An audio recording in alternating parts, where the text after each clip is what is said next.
With the cold winter that we've had this year, a lot of our plants will have appreciated any of the insulation possible to keep them warm and to help them survive. I recommend leaving the tops on our perennial plants throughout the winter for that reason. You can see the leaves kind of blow in and collect around those stems and kind of help insulate the root zone or the crown of the plant, and then just leaving the tops through the winter is a good idea. Now, mid-March is when we'll come out and we'll start cutting back the growth from last year off of our perennials so they'll look a lot better when that is replaced by all the new growth. Ornamental grasses, same thing. I usually recommend about the middle of March, again, to just come out and cut back all of that growth from last year so it will be replaced with all new fresh leaves and flowers, and the plants will look a lot nicer. Well, one group of plants that we need to cut back even now, whenever you finish watching the show today, you could go out to your garden and cut back your monkey grass. And with the monkey grass, for pretty much all of Oklahoma, I recommend late February and maybe early March in the northern parts of the state to cut back all of this growth from last year. You can see the leaves from last year. Look, see how brown they are. They've been out in the winter and the cold wind, and they just look a little ratted, tattered, and a little bit worse for wear. But we need to cut that back to make room for this year's growth. And I've got some really good sharp head shears here just to work this over. Cut back all of those leaves. And again, we left those on through the winter for a little bit of insulation, a little bit of protection for this plant as well. You can see the sharp shears make light work of this clump of monkey grass. Of course, monkey grass is not a true grass. It's actually in the lily family. And it's a really good landscape plant for Oklahoma. But we can rake up all of these leaves, and that'll be good material for our compost pile. Now, the reason we want to get our monkey grass cut back early on is because we want to make sure we cut it back before it starts to grow.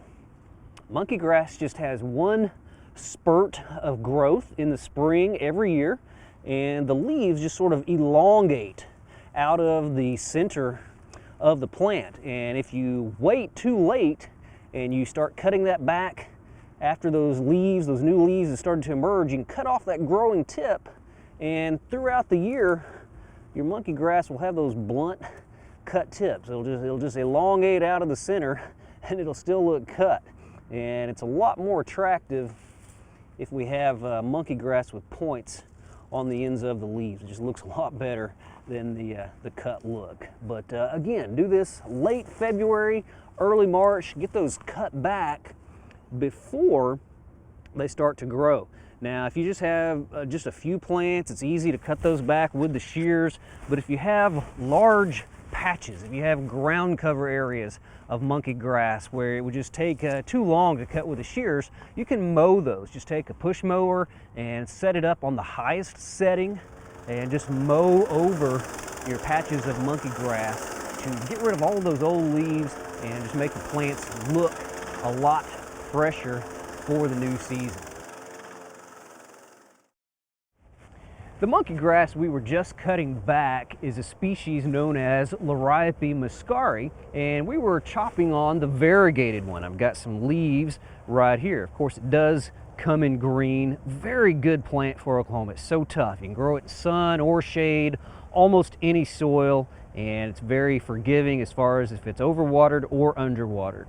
But monkey grass, a very good landscape plant. Well, right over here we've got a patch of another variegated monkey grass, but it's a different species. This is Eppie spicata, and I've got some leaves right here, and you can see the difference. It's more of a green and white variegation, whereas the other variegated monkey grass is more of a green and gold.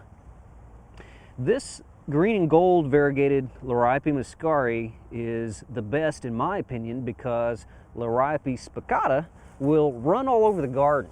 And if you look right down here, you can see some of the runners of the plant from those underground stems or rhizomes have just really spread out even into the gravel. And this is after last year our videographer and director Kevin Gregg came out here and thinned this back, and it's still growing quite a bit. So if you don't want it running all over your garden, make sure you get the clumping Variegated muscari, or the green. They're both clumping species. Well, right down here we've got a plant closely related to monkey grass. This is Mondo Grass, and you can see that it's a shorter plant. The leaves are narrow, totally different genus. The genus is Ophiopogon, but like monkey grass, it will look a lot better if it is cut back as well before the new growth begins. And it's a little bit thicker, a little bit harder to cut back, and I've got some different shears here, but if we get the right amount of leaves in there, we can cut that back. But again, just cutting back all those old browning leaves from the year before that have been tattered by the winter weather and cold winds. Just get all those removed, and we'll look a lot better when that new growth begins here pretty soon. But we'll just, again, chop that back a little bit lower than we would the monkey grass and clean up this Mondo grass. This particular cultivar we're working on is a dwarf Mondo grass, but over at the entrance of our Japanese garden we have an even smaller variety known as compactus. We also have a black species of Mondo grass in our garden, and it is also an Ophiopogon, but true black leaves, one of the few true black plants we have available to us to use in our gardens. Now the black Mondo grass is a little bit slower growing, so it's a little bit harder for the nurseryman to propagate, so it's going to be a little more expensive. Right back here in our Japanese garden, while we're out here cutting back plants, we've got another plant that could use a little bit of cleaning up. This is a sweet flag. It's in the genus Acorus. We sometimes see these in water gardens and bog gardens, but it makes a beautiful perennial. But again, look at the leaves. You can see that, again, they're kind of brown and just not very attractive. And again, we would want to come in and cut back the Acorus as well, so it can be replaced in the garden with lots of new foliage.